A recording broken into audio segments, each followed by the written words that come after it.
in America and in Britain too, who feel that your regime is undemocratic. How do you respond to that? Well, I respond to that by saying that your regime are not more democratic than ours, because in the name of democracy you make things that we are horrified about it.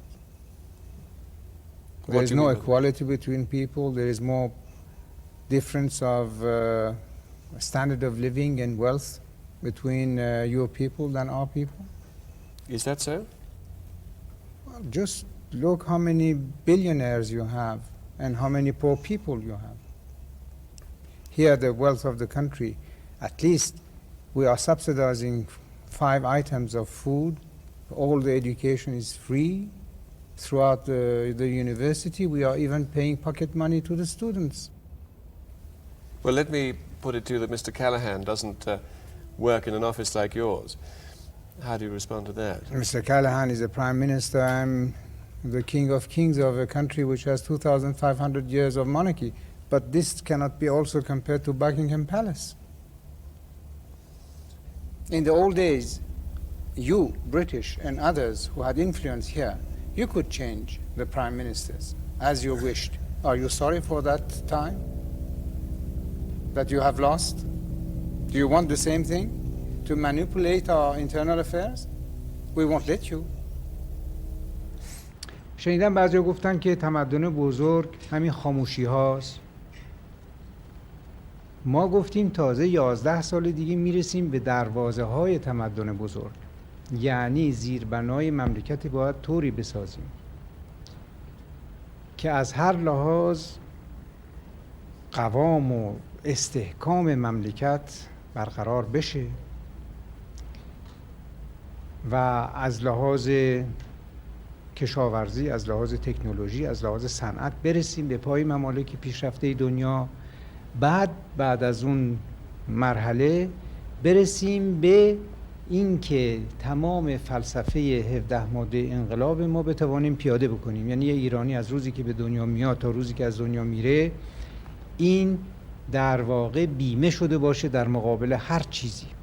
هیچ اتفاقی نباید او را از زندگی شرافتمندانه سالم خوشبختی محروم بکنه، بلکه به عکس تمام اقدامات، تمام پیشبینی‌ها، تمام ابتکارات برای این است که یک فرد ایرانی یک فرد زنده خوشبختی باشه. اگر تمام کارهای ما تکمیل شده بود که نمیگفتیم تازه 11 سال دیگه میرسیم به دروازه های تمدن بزرگ. یعنی خیلی کار مونده. 11 سال کار در این مملکت که نمونهش حالا نه فقط برنامه 5 ساله است که سال دیگه تمام میشه، ولی همین بودجه امسال در نظر بگیرید که این بودجه نماینگر چه فعالیت‌های عظیمی است در تمام رشته‌ها. این است که این لفظ فکر میکنم که خیلی باید بیشتر با احترام فکر کرد.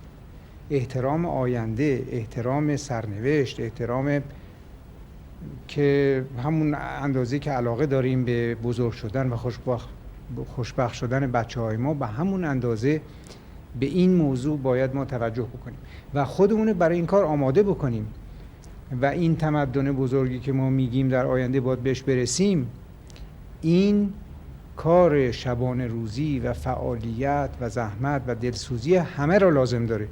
ولا در یه سینی گذاشتن و در طبق اخلاص هر کسی قرار دادن تا یه حدی ممکنه و اون ساختن مملکته، اما تکمیلش با فرد ایرانی است که اگر توجه داشته باشه میرسیم و زودتر هم میرسیم.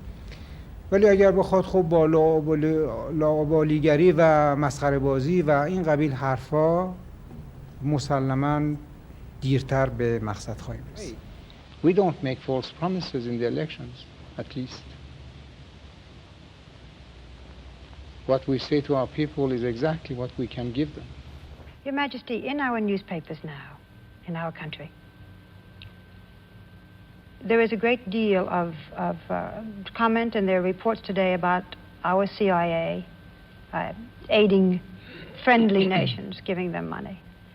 Does the CIA play any part in this country today? Sure. What? Gathering information. We don't mind. Do they, in any case, give this country money? Money for what? Because if we don't give you money, you are not going to give us money. We are giving you a lot of money in buying your goods. As you know, I have been across the Gulf that you call Persian and they call Arabian. Why do you call it Gulf? You have been to school, haven't you? Yes. What was the name that you have read during your school days? Persian Gulf. All right. But they do call it Arabian Gulf. Well, they can do many things. It's true that when we started to defend our interests, the price of commodities also rocketed up by several 100%. But this cannot continue. If you increase, we increase. If we increase, you increase. We have got to find some solution for this. But if you just say, no, the price of oil must come down because we have decided so, this is not possible. You built your progress and your affluence at our expense. So you can't say that we increased the price of oil all of a sudden, because for 20 and some odd years, maybe 24 years, we have just been terribly exploited in a very mean way. But weren't you a kind of partner to that exploitation when you signed the oil agreement of 1954, for instance? Well, we had no choice. What else? We were starving, and we had to start doing something to build the country. We had no choice. They dictated to us, they decreased the posted price of oil when all the price of commodities in the world were on the increase. And they were telling us, well, take it or leave it, and we had to take it. Now, things have been put right. You and the Americans are feeding the world with your wheat, and all of a sudden your wheat that was sold for $60 a few years ago, you sold it for $245 last year or the year before. So your question, I don't think, is fair. What you're trying to say is that we are asking more for our commodities the same way that you are. Yes, exactly. And why? I don't know why you think that you are superior. We won't be pushed around. Is it perhaps that the Western countries are just not used to thinking of Iran as a major world power in any terms whatsoever, whether it's dealing about oil or whether it's talking about an army? Yes, maybe you're right. But they will have to cope with this development soon. That our country in the next 10 years will be what you are today. In the next 25 years, according to other people, I'm not saying that, will be among the 5 most prosperous countries of the world. When you become something like that, you start to act accordingly. But may I put it this way? Many people watching you tonight, watching you talking to us now, many people in Britain, some of them cold, some of them quite poor, will be asking themselves what it is that you and certainly some of your Arab counterparts, sheikhs and rulers and governments, have against them. Does it in any way serve your interests well, why? To make a British economy suffer? Why against? First of all, it's not British economy. If you want to say anything, it should be the world economy. And this is not against, we're just defending our chips. Because for such a long time, we have just been, well, exploited, I can't say that. And why don't you say that when the price of wheat was augmented by 300%, they had something against us? We had to buy it, or soybean, or steel products, or petrochemical products, which in some cases have augmented by 30 times. So did you have anything against us when you augmented those prices? Or what I buy from you, even weapons, the price that you are charging today is not what you were charging 2 months ago. It's increasing. Have you something against us? And the huge sums of money piling up with the oil producers. Well, it's new to you. It's new. How could these strange people living, it's not our case, but living on sand have such money. It's maybe a little shock at the beginning, but you are going to get used to it. Candidly, Your Majesty, is there no element, not of revenge, because that is not a noble impulse, but at least some element of satisfaction in seeing the giants of the West in some disarray? Well, no, because their disarray is, I think, needs a restructure of their society. The brown-eyed peoples are teaching the blue-eyed peoples something, is that? Well, no, we are not teaching something. The blue-eyed people have to wake up. Wake up to?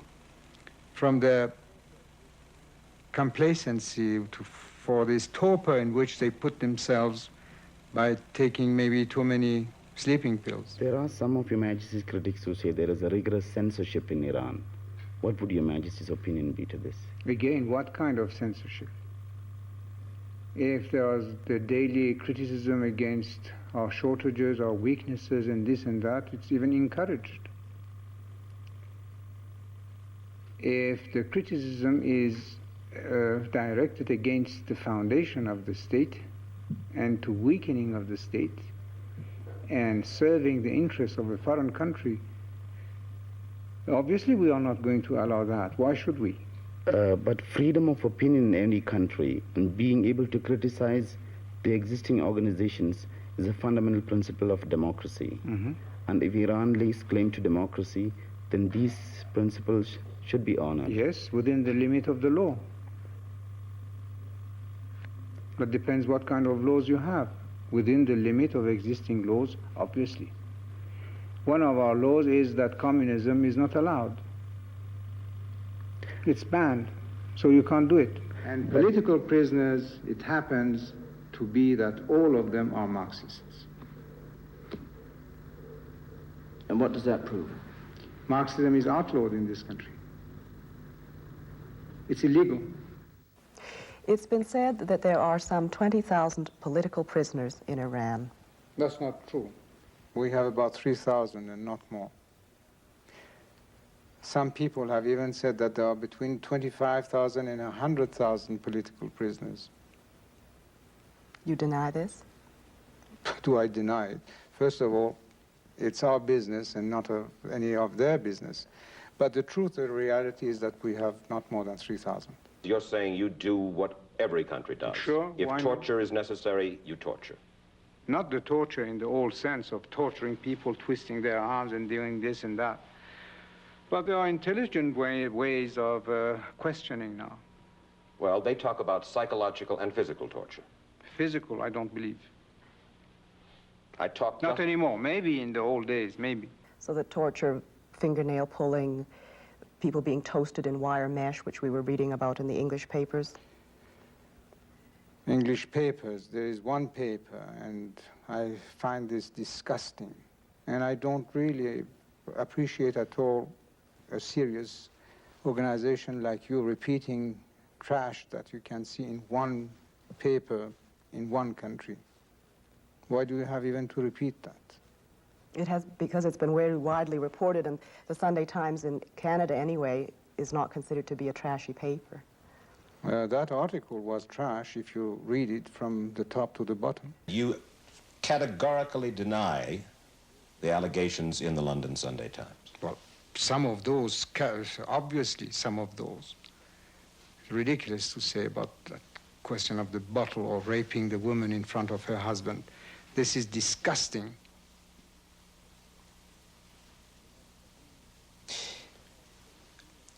Your Majesty, you... Not that I accept the fingernails, the pulling of the fingernails, but the others are really disgusting. I don't like it at all. Well, why do you need a SAVAK at all? Why do you need this secret police? Why? Everybody has. Who hasn't got a secret police? If you tell me one country, one respectable country, but who hasn't got it? Does Your Majesty think that the Islamic religion is a hindrance to your reform plans?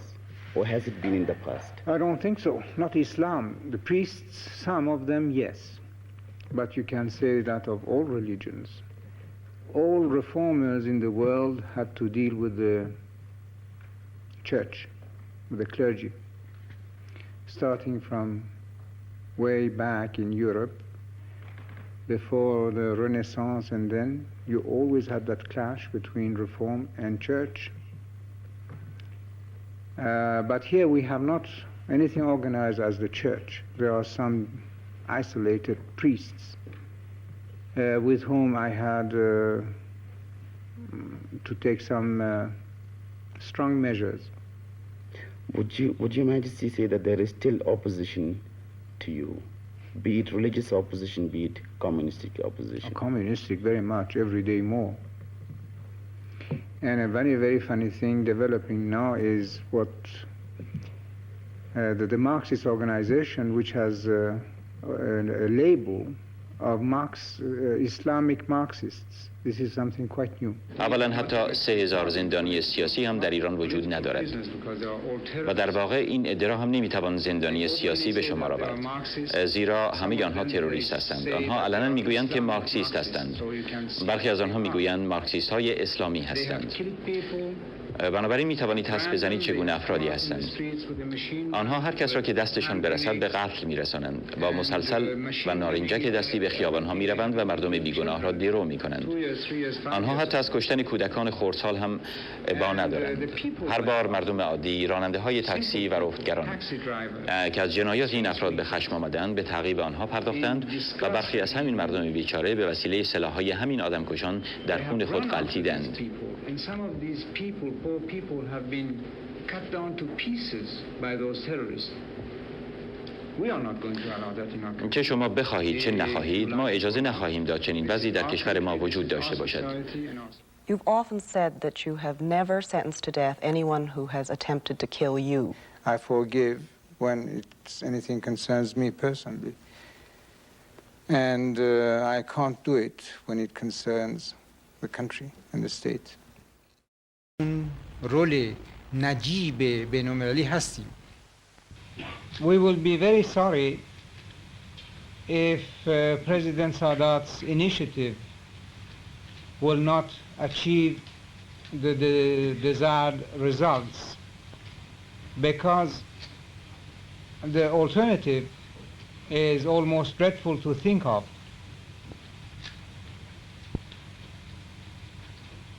Whatever we can do in that direction, that is to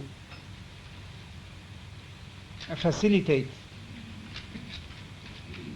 just peace based on Resolution 242 and on the recognition of the rights of the Palestinian people, we will do. Your Majesty, one of the greatest questions seems to be that of the right of return of Palestinians who are not living in the West Bank or the Gaza. For example, Palestinians who are in Lebanon.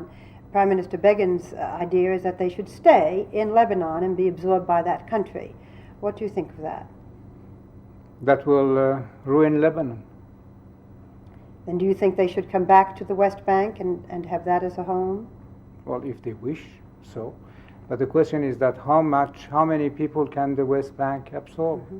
If the Israelis do withdraw from the Abu Rudes oil fields in the Sinai, as is suggested, as well as the Gideon Mitla Pass, it is said that the Shah of Iran will guarantee that Israel will have oil.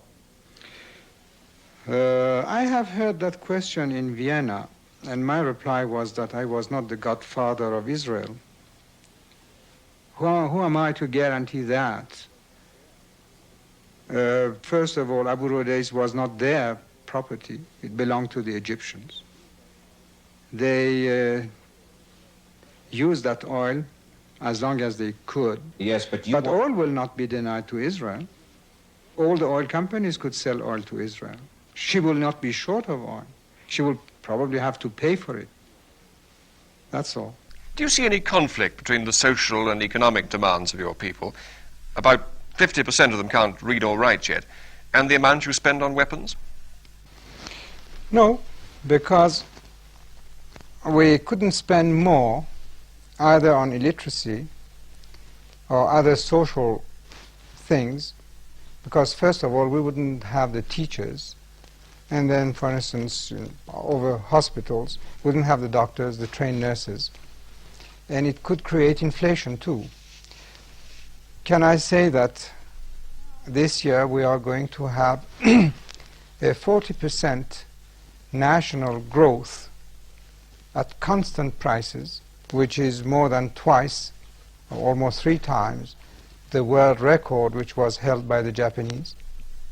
What exactly is the essence of Your Majesty's dreams for Iran? To regain the greatness of Iran could only be done in the human aspect of our past, to revive it and to take the best out of the thought of our forefathers, and being a prosperous country, a happy society based on social justice, that is our today's creation, and marrying today with the past. You seem to be a man who has got just about everything. A country with prospects, plenty of money, oil, all the things a country needs, and a ruler needs.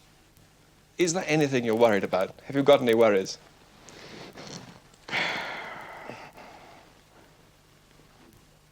Well, that would be very presumptuous of me by saying that one worry is not to be around before everything has been finished. The succession that I told you, that I'm preparing the succession, one of the items of the succession is the political maturity of our people. And this, first of all, by becoming literate. The second, getting into political parties, because otherwise it would be almost a jungle. I would like my people to register into solid, conscious, responsible political parties representing the spirit of our revolution. امروز ایرانی رو نمیشه خرید، امروز ایرانی رو نمیشه بهش دستور داد که این ور برو اون ور برو، بر ضد مملکتت اقدام بکن. و این فکر میکنم که یکی از بزرگترین نه فقط افتخارات شماست، ولی بزرگترین تضمین کننده آینده است که به هر صورت آینده ایران هر چی که باشد به دست ایرانی و به فکر ایرانی انجام خواهد شد. تا به حال کسی با من در تدوین این 17 ماده انقلاب شریک نبود و هرچی آمده از فرماندهی به پایین صادر شد. ولی من که ابدی نیستم و برای تأمین مطمئن آینده مملکت سازمان‌های ما باید داشته باشیم که ثمره انقلاب ایران، ثمره کارهایی که در این چند سال انجام شده، ای را نه فقط تثبیت و نگهداری بکنه، بلکه ریشه دارتر و عمیق‌تر انجام بدهد. به اندازه کافی گفته نمیشه در ایران که چه اتفاقاتی و چه جریاناتی هر روز هست. خیلی به نظر طبیعی و عادی میاد. امروز میگن فلان کارخانه اونجا ایجاد شده، حالا کارخانه مثلا $1.5 میلیارد سرمایه گذاری شده. مثل این که مثلا 4 تا آجیل در یک دکون آجیل فروشی درست شده و عرضه شده. یک چیز ایرانی نباید اشتباه بکنه. موضوع فساد و دزدی با پول در آوردن از راه کار. اگر یک کسی کار کرد، زحمت کشید، پول در آورد، میلیاردر شد، به شرطی که مالیاتش بپردازه، این باید مورد علاقه هر کسی باشه. ولی نه اینکه ما بی خودی حسادت بکنیم به کسی که از راه صحیح و به اصطلاح جان کندن پول در آورده. پس چیکار میخواید بکنن؟ برن یه مملکت دیگه مهاجرت بکنن، اونجا تازه از راه فعالیت شدید به جایی برسن. خب چرا مملکت خودشون نکنن این کار؟ پس این دو موضوع کاملا از هم جدا بکنید.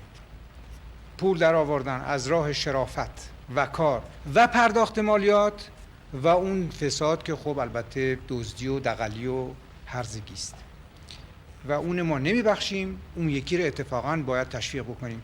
کما اینکه چند سال پیش من اینو گفتم، عدالت بعضیا گفتن در ایران در این است که چون اون موقع میگفتن امیدی نیست که ایران به جایی برسه، پس عدالت در بدبختی هم است، در بیچارگی هم است، در فقر هم است.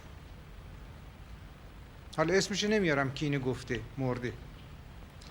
من میگم امروز عدالت در ایران در رفاه هم است و وسایلی باید فراهم بکنیم که هر کسی که یه قدری غیرت داشت و یه قدری کار داشت به رفاه حتمی برسه. از اون بالاتر هرچی بیشتر گیرش اومد به قول معروف چه بهتر، ولی باز هم به همون شرط پرداخت مالیات حقه قانونی. Why? I'm curious. Why are you willing to sit and answer these questions? Because I like these kind of provocations. It gives me the opportunity of clarifying things that unfortunately are said and not always answered. I am dedicated to my country because this is the most beautiful thing that could happen. What could I take away with me when I go in the grave? Not even a dress, maybe just a piece of white cloth, that's all. So what I've got to take with me in the grave is history.